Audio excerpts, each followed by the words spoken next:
قسمت کا لکھا ہوا ہر شخص کو ملتا ہے، یہ بات طے ہے۔ مجھے اور آپ کو وہی مل رہا ہے جو ہماری قسمت میں لکھا ہے، اس سے ایک حبہ بھی، ایک دانہ بھی کم نہیں ملے گا اور ایک زیادہ نہیں ملے گا۔ صحیح حدیث ہے، بخاری کی دیگر کتب احادیث میں موجود ہے، جب بچہ شکم مادر میں 120 دن کا ہوتا ہے تو 4 ماہ کا جب بچہ شکم مادر میں ہوتا ہے تو اس کی روح پھونکی جاتی ہے، تو فرشتہ آ کے اس کی عمر بھی لکھ جاتا ہے، اس کا شقی و سعید ہونا بھی لکھ جاتا ہے اور اس کا رزق بھی لکھ جاتا ہے۔ تو رزق جو لکھا گیا وہ ہمیں ملے گا، اور جب جب ملنا ہے تب تب ملے گا۔ جو لکھا گیا ہے وہ بہر صورت ہمیں حاصل ہوگا۔ اب وہ جو ہماری قسمت کا رزق ہے اس کے حصول کا ذریعہ کیا ہے؟ بذریعہ حلال ملتا ہے یا اس کے ذرائع حصول کے وہ حرام ہیں؟ تو یہ اللہ کے ذکر کو چھوڑنے کی سزا یہ ہے کہ ملا وہی جو قسمت کا تھا، لیکن دولت عثمان نہ ملی، دولت قارون ملی۔ لکھا جو تھا، مقسوم تھا، ملا وہی، ایک دانہ بھی زیادہ نہیں ملا اور ایک دانہ بھی کم نہیں ملا، لیکن اس کی سزا کاٹنی پڑے گی اس لیے کہ حصول کے ذرائع حرام تھے۔ تو حضرت اکرمہ رضی اللہ تعالیٰ عنہ فرماتے ہیں کسبن حرامن، تو معیشت تنگ کیسے ہوتی ہے؟ بندہ کہتا ہے کہ یہ تو بڑا کما رہا ہے لیکن کما بذریعہ حرام رہا ہے۔ اللہ اکبر۔ بعض اوقات کچھ لوگ محنت کر کے بھی حرام کماتے ہیں۔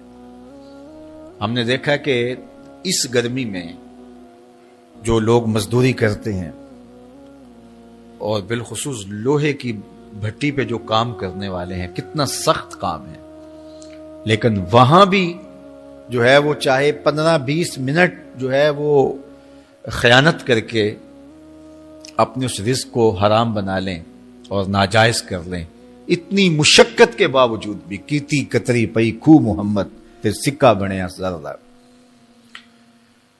تو ایک سودا ایسے بھی بک جاتا اگر 2 منٹ گاہک کو دیتا، لیکن جھوٹی قسم کھا لی اور وہ لے کے چلا گیا، سودا تو بک گیا لیکن ذریعہ اس کا حرام ہو گیا۔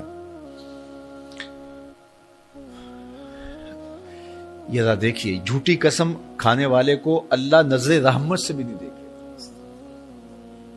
اتنی بڑی سزا ہے اس کی، اور نہ بکتا کوئی اور آ کے لے جاتا۔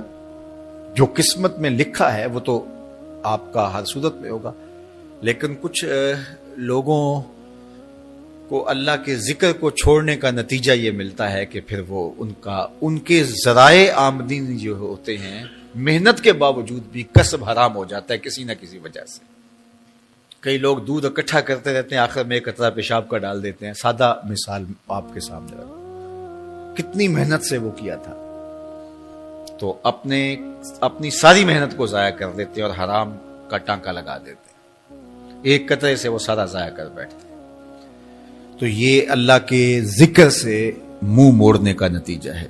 جب تمہارے دل اللہ کی یاد سے خالی ہو جائیں گے، تمہاری زندگیوں میں قرآن نہیں ہوگا، تمہاری زندگیوں کے اندر اسلام کے اجالے نہیں ہوں گے، تو پھر نتیجہ کیا ہوگا کہ معیشت دنک کیا ہے؟ کسبن حرامن۔ دوسرا معنی کہ تنگ زندگی، تلخ زندگی، جو حضرت عبداللہ ابن عباس سے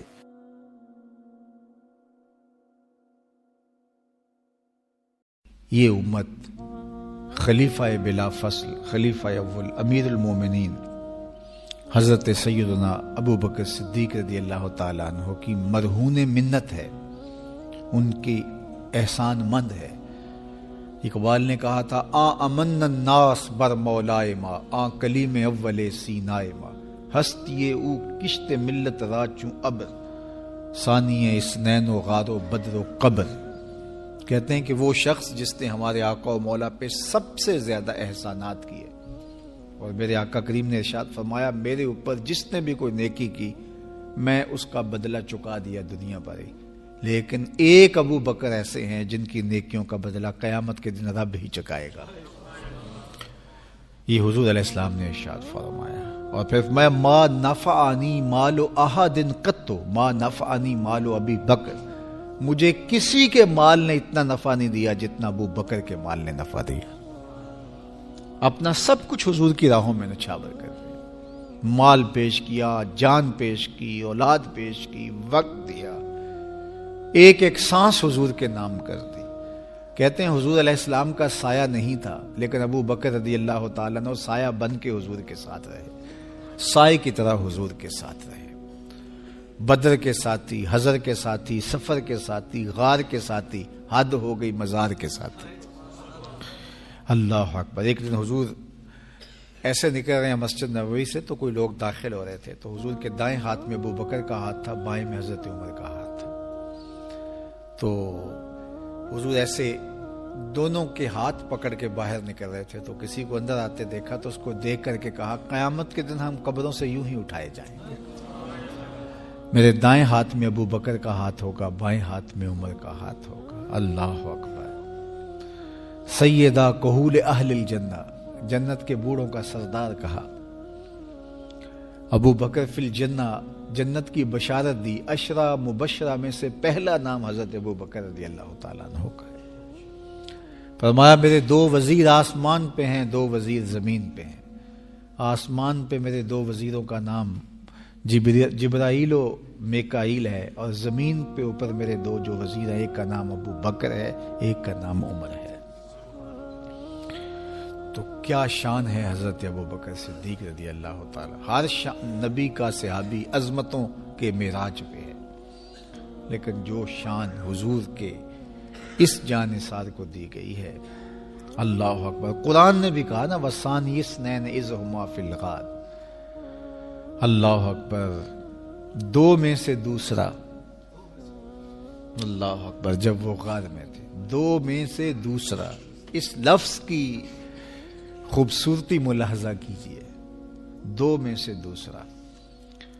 حضرت عمر کہا کرتے تھے، حضرت صدیق اکبر کا ذکر کرتے ساتھ رو پڑتے اور کہتے کہ ابو بکر میری ساری زندگی کی نیکیاں لے لیں، وہ غار والی ایک نیکی مجھے دے دیں.